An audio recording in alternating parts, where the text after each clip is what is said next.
One release just 32x'd how much code AI can read at once. Stick around, I'll show you why that actually matters.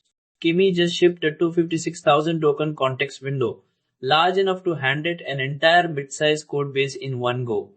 This is the release everyone's actually talking about this week.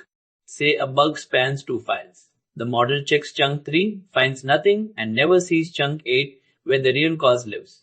That's what chunking always risked. With 256k tokens, the whole repo fits in one prompt, so the model sees both files at once and actually connects them.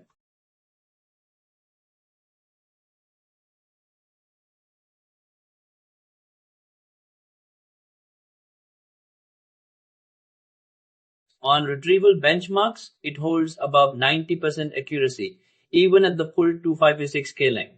That's the stat that separates a real upgrade from marketing. 22,000 stars in 5 days. That's roughly what it took Redis 2 years to hit when it launched. What's the count from launch day to right now? The other story worth knowing, tuicr, a tool that scaffolds terminal UIs without you hand-rolling every widget. If you fought a TUI library before, this one's worth a look. Quick hit worth your time. Someone just published a full year, spent fighting scrapers across 1.5 million pages. If you run anything public facing, what worked and what didn't is worth the read.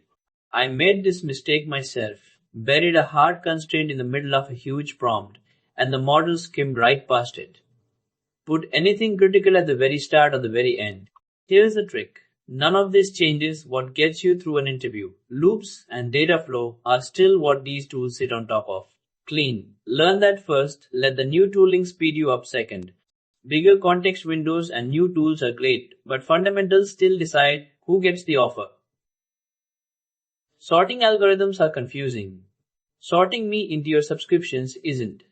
If something feels off or missing, or you want to see something new, tell me in the comments.